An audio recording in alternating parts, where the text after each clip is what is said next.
신년 주일에 우리에게 주시는 하나님의 말씀, 오늘은 로마서 14장 18절 말씀입니다. 로마서 14장 18절 말씀을 봉독해 드립니다. 이로써 그리스도를 섬기는 자는 하나님을 기쁘시게 하며 사람에게도 칭찬을 받느니라. 아멘. 오늘은 2024년 첫 번째 주일이면서 새해를 시작하는 신년 주일입니다. 새해에는요, 무엇을 할 것인지 각자 계획을 세우셨을 것입니다. 개인적으로 또 가정적으로 나라적으로 새로운 계획을 세우며 새로운 한 해를 시작을 합니다. 우리 교회도요, 신년 새해 목표를 세웠습니다.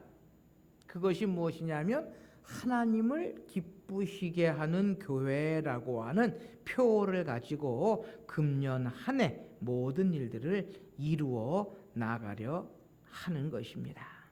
여러분, 우리 그리스도인들에게 있어서 가장 기본적인 일, 가장 근본적이고 목표가 되는 일이 무엇이냐라고 이야기하면, 우리 기독교가 가지고 이 장로교가 가지고 있는 소요리 문답 1항에 있는 것처럼 사람의 제일 되는 목적은 하나님을 기쁘시게 하고 그를 즐겁게 하는 것이다 라고 하는 것입니다. 바로 하나님을 기쁘시게 하는 것이 성도와 교회가 해야 할 가장 기본적인 일이다라고 이야기할 수 있습니다. 그래서 오늘 본문 말씀에 보면 그리스도를 섬기는 자는 하나님을 기쁘시게 하며 사람에게도 칭찬을 받느니라. 여기서 그리스도를 섬긴다라고 하는 것, 그리스도를 섬기는 자라고 하는 것, 바로 이 시대의 교회와 성도들을 이야기하고 있다라고 하는 것입니다. 그래서 그리스도를 섬기는 자는 하나님을 기쁘시게 하며 사람에게도 칭찬을 받는 사람들이다라는 것. 성경은 이처럼 하나님을 기쁘시게 함을 우리에게 분명히 이야기합니다. 빌립보서 4장 18절 말씀에 보면은요, 내게는 모든 것이 있고 또 풍족한지라 에바브라디도 편에 너희가 준 것을 받음으로 내가 풍족하니 이는 받으실 만한 향기로운 제물이요 하나님을 기쁘시게 한 것이다 라고 이야기하면서 하나님을 기쁘시게 한 것이 무엇인지를 사도 바울은 빌립보 교회 성도들에게 이야기합니다.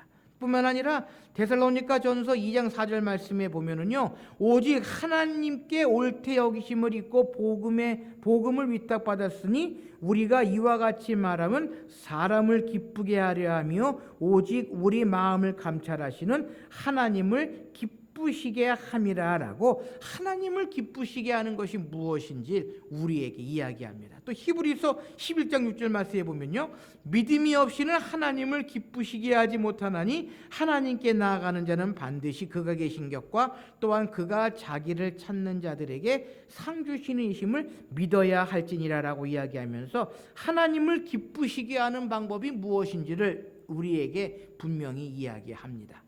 또 베드로전서 2장 5절 말씀에 보면은요, 너희도 산돌같이 신령한 집으로 세워지고 예수 그리스도로 말미암아 하나님이 기쁘시게 받으실 신령한 제사를 드릴 거룩한 제사장이 될지니라라고 이야기하면서 그리스도를 섬기는 자들, 하나님의 사람들은 하나님을 기쁘시게 해야 하며 하나님께서 기뻐하시는 일이 무엇이냐라고 하는 것을 우리에게 분명히 말씀하고 있다라는 것입니다.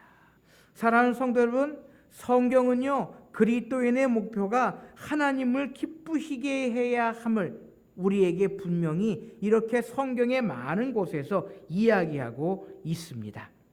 그러기에 금년 안에 우리의 목표는 하나님을 기쁘시게 하는 삶이 되어야 한다라는 것입니다. 하나님을 기쁘시게 하는 것을 나의 삶의 목표로 정하면 우리의 신앙생활은 잘 이루어 나갈 수 있고요, 바른 길, 옳은 길로 나아갈 수 있는 방법이 바로 여기에 있다라는 것입니다.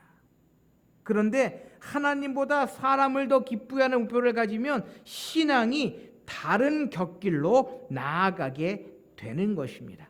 우리의 눈을 하나님께 두지 아니하며 세상에 두고 사람에게 두고 나아간다면 우리는 하나님을 기쁘시게 할 수 없고 하나님께서 원하시는 삶을 살아갈 수 없다라고 하는 것입니다. 그렇다면 성경에서요, 하나님을 기쁘시게 한 사람들은 어떠한 사람들이었느냐라는 것입니다. 성경의 많은 인물들 중에서 하나님을 기쁘시게 한 사람이 어떠한 사람이고 그들은 어떠한 길로 걸어갔는가를 우리가 살펴보면 하나님을 기쁘시게 할 수 있는 방법을 잘 알 수 있다라는 것입니다. 첫째로요, 우리 하나님을 기쁘시게 한 사람을 이야기하라면 누구를 이야기할 수 있겠습니까? 뭐니 해도 예수님을 이야기할 수 있을 것입니다. 하나님의 아들 예수님은 예수 그리스도를 이 세상에 보내신 하나님 아버지를 기쁘시게 하는 삶을 살았다라는 것입니다. 그래서 요한복음 8장 29절 말씀에 보면은요, 나를 보내신 이가 나와 함께 하시도다. 나는 항상 그가 기뻐하시는 일을 행함으로 나를 혼자 두지 아니하셨느니라라고 예수님께서 친히 말씀하십니다. 나는 항상 그가 기뻐하시는 일을 행했다. 무슨 이야기입니까? 예수 그리스도는 항상 하나님께서 기뻐하시는 일을 행했다라고 하는 것입니다. 예수님께서는요, 어쩌다가 한 번, 또 한두 번 하나님을 기쁘시게 한 것이 아니라 나는 항상 그가 기뻐하시는 일을 행했다라고 분명히 이야기하고 있습니다. 우리는 종종 몇 번 한 것으로 마치 항상 그랬던 것처럼 생각할 때가 얼마나 많이 있는지 모릅니다. 그래서요, 시험에 빠지면 흔히 내가 얼마나 했는데 라고 하는 말을 자주 하게 합니다. 사실 몇 번 하지도 않았는데 내가 얼마나 많이 했는데 라고 우리가 이야기할 때가 많이 있습니다. 우리도 예수님처럼 항상 하나님을 기쁘시게 하는 삶을 살아야 한다라는 것입니다. 두 번째로 우리가 하나님을 기쁘시게 한 사람을 이야기한다면 누구를 이야기할 수 있겠습니까? 아브라함을 우리는 이야기할 수 있을 것입니다. 아브라함도요, 하나님을 기쁘시게 한 그러한 사람이었습니다. 아브라함은 무엇으로 하나님을 기쁘시게 했겠습니까? 그것은 바로 아브라함이 가지고 있던 믿음이었다라는 것입니다. 그래서 히브리서 11장 6절 말씀에 보면 믿음이 없이는 하나님을 기쁘시게 하지 못하나니라고 우리에게 분명히 이야기하고 있습니다. 우리가 아브라함을 누구라고 이야기합니까? 믿음의 조상이다라고 이야기를 합니다. 바로 아브라함이 하나님이 기쁘시게 한 이유는 그의 믿음 때문이었다라는 것입니다. 아브라함은요, 하나님이 어느 날 그에게 외아들 이삭을 하나님께 번제물로 드리라라고 이야기했을 때에 아브라함은 어떻게 했습니까? 사람의 일을 생각하지 않았습니다. 사람을 생각하지 않았습니다. 하지만 아브라함은요, 하나님을 더 생각해서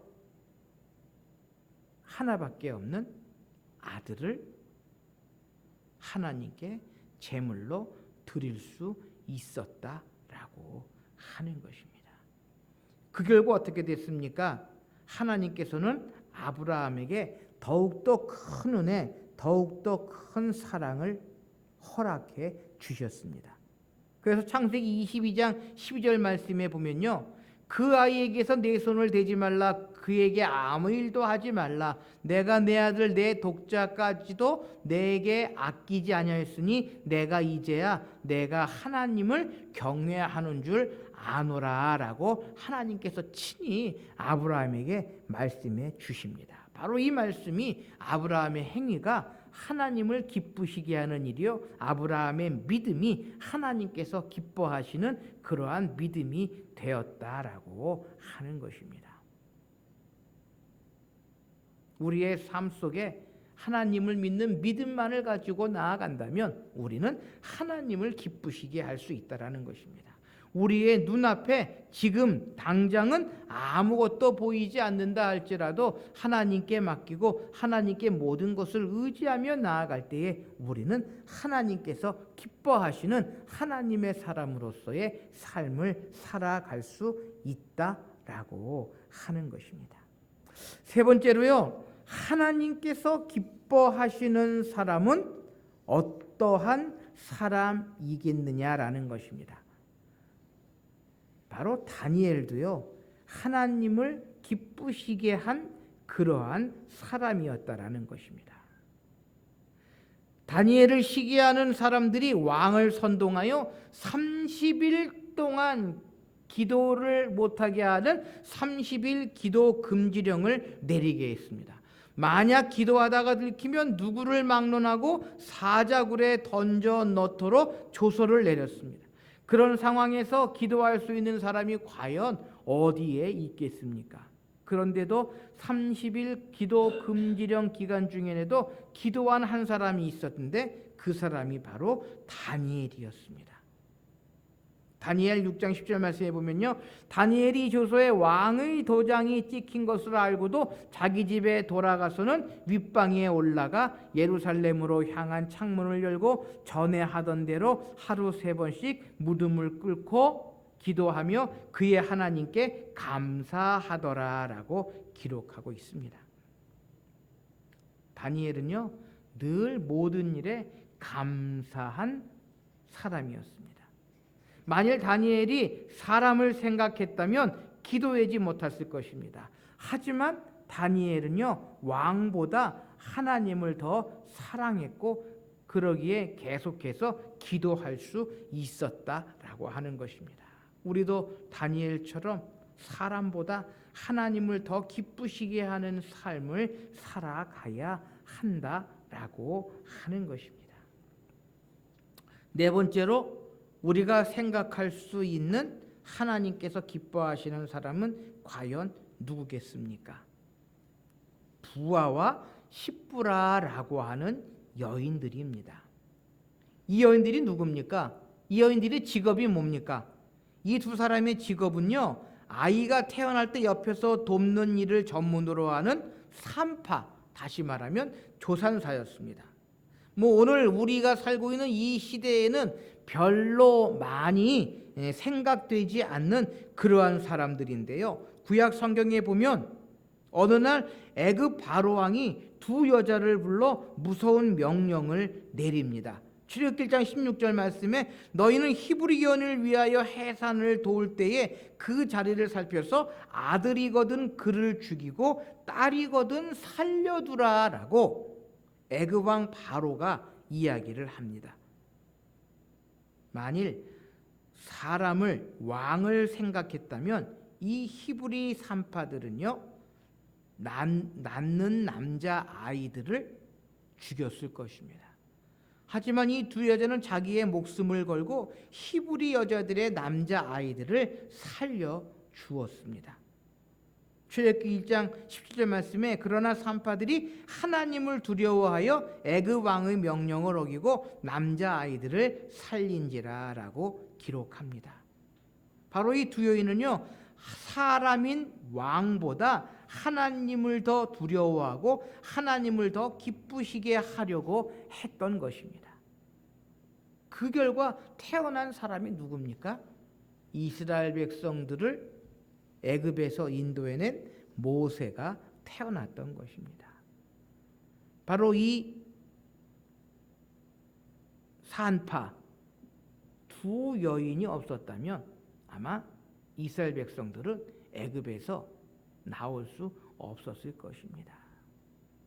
바로 우리도 이 조산사 두 여자처럼 사람보다 하나님을 더 기쁘시게 하는 삶을 살아가야 한다라고 하는 것입니다. 사랑하는 성도 여러분, 성경의 많은 인물들 속에서 하나님을 기쁘시게 한 사람들이 얼마나 많이 있는지 모릅니다. 그들은요, 온전히 믿음을 가지고 하나님만을 바라보고 나아갔던 것입니다. 그들은 하나님께서 이루시는 모든 일들을 온전히 이루어 나아가기 위해 사람보다도 하나님을 기쁘시게 하는 그러한 삶을 살아갔던 것입니다. 사도 바울은 이야기합니다. 내가 사람을 기쁘게 할 것이냐 하나님을 기쁘게 할 것이냐. 내가 사람들을 기쁘게 하면 하나님의 종이 아니다라고 이야기를 합니다. 우리의 삶 속에 하나님을 기쁘시게 하는 삶을 살아갈 때에 하나님께서는 반드시 그에 상응하는 하나님의 은혜와 하나님의 인도하심을 우리에게 허락해 주신다라고 하는 것을 우리는 기억해야 하는 것입니다. 그래서 금년 한 해 우리 한 사람 한 사람 또 우리의 가정과 우리의 교회가 하나님을 기쁘시게 하는 그러한 삶을 살아가야 한다라는 것입니다. 자, 그렇다면 하나님을 기쁘시게 하는 삶을 살아갈 때에 하나님께서는 우리에게 어떠한 복을 주시겠느냐라는 것입니다. 아브라함은요, 하나님은 아브라함에게 많은 자손의 복을 약속하셨고요, 다니엘은요 사자굴에서 지켜주시는 은혜를 주셨고요, 부하와 십부라는 집안을 흥왕하게 하는 하나님의 은혜를 허락해 주셨습니다.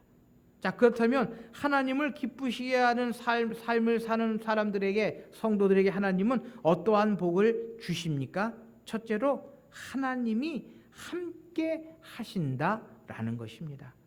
예수님은 이렇게 말씀하십니다. 나를 보내신 이가 나와 함께 하시도다. 나는 항상 그가 기뻐하시는 일을 행함으로 나를 혼자 두지 아니하셨느니라 라고 이야기를 합니다.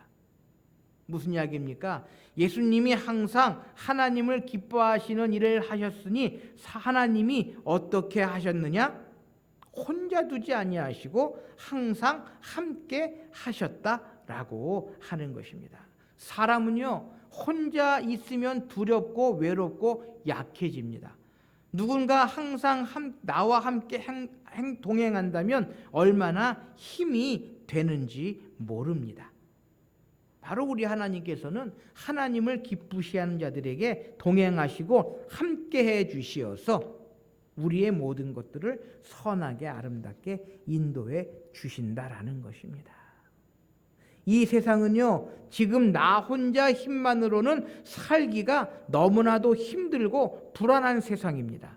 하지만 하나님이 함께 하시면 우리는 모든 어려움을 능히 이겨나갈 수 있을 것입니다. 하나님이 지혜를 주시고 피할 길을 주시고 힘을 주시기 때문입니다. 그래서 시편 기자는 고백합니다. 하나님은 너를 지키시는 자다. 모든 환난을, 모든 근심과 걱정을 하나님께서는 이길 수 있도록 우리와 함께해 주신다라고 하는 것입니다. 이처럼 하나님이 기뻐하신 일을 행하면 하나님이 나를 혼자 내버려 두지 않으시고 동행하여 주시는 복을 우리에게 허락해 주신다라는 것입니다. 또 하나는요, 좋은 것으로 채워 주신다라는 것입니다. 바울은 빌립보 교인들에게 이렇게 말합니다. 에바브로디도 편에 너희가 준 것을 받음으로 내가 풍족하니 이는 받으실 만한 향기로운 제물이요 하나님을 기쁘시게 한 것이라. 나의 하나님이 그리스도 예수 안에서 영광 가운데에 그 풍성한 대로 너희 모든 쓸 것을 채우시리라 라고 이야기합니다. 하나님이요 빌립보 교회에 쓸 것을 모두 채워주시는 이유가 무엇입니까?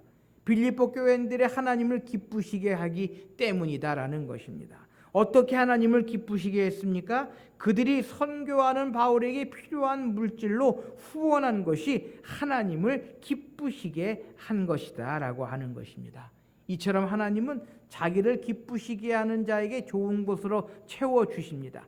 그러기에 우리는 내가 먼저 하나님을 기쁘시게 하고 하나님이 기뻐하시는 일을 먼저 이루어 나가야 한다라고 하는 것입니다. 새로운 한 해에 새 목표를 세우고 새롭게 출발해야 합니다. 그 목표, 그 출발을 하나님께서 기뻐하시는 삶을 살아가는 개인과 가정과 교회가 되기로 작정하고 나아가야 한다라고 하는 것입니다. 어찌 보면 그것이 우리 그리스도인들의 가장 우선되는 목표요. 그것이 교회가 나아가야 할 가장 근본적인 이유다라는 것입니다. 아무리 성도가 많다 할지라도 하나님이 기뻐하시지 않는다면 그것은 아무 소용이 없을 것입니다. 아무리 재정이 많다 할지라도 하나님께서 기뻐하시지 않는다면 그것은 무용지물일 것입니다. 아무리 교회 건물이 커다랗다 할지라도 하나님이 기뻐하시지 않는다면 그것은요 무의미한 것입니다. 우리는 예수님을 믿음으로 하나님의 자녀가 되었습니다. 하나님의 자녀가 되었으니 이제는 사람을 기쁘게 하는 것이 아니라 우리의 영적인 아버지가 되시는 하나님을 기쁘시게 해야 한다라는 것입니다. 우리가 입으로는 하나님의 자녀라고 이야기를 합니다. 그런데 우리의 아버지이신 하나님을 기쁘시게 하는 삶을 살지 못한다면 그것은 온전한 하나님의 자녀가 아닐 것입니다. 이 시대의 많은 교회들이 과연 하나님을 기쁘시게 하는지 사람을 기쁘게 하는지 다시 한번 우리는 되돌아보아야 하는 것입니다.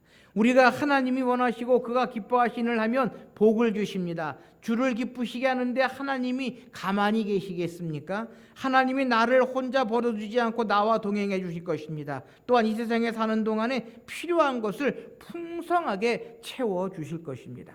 그러므로 새해에는 아니 내 평생 동안 하나님을 기쁘시게 할 일이 무엇인지를 항상 생각하면서 살아가야 하는 것입니다. 무엇보다도 2024년 금년 한 해 하나님께서 기뻐하시는 개진, 하나님이 기뻐하시는 가정, 하나님의 기뻐하시는 교회가 되기 위해 매진해 나아가는 저와 여러분들이 되실 수 있으시기를 바랍니다. 기도하십시다.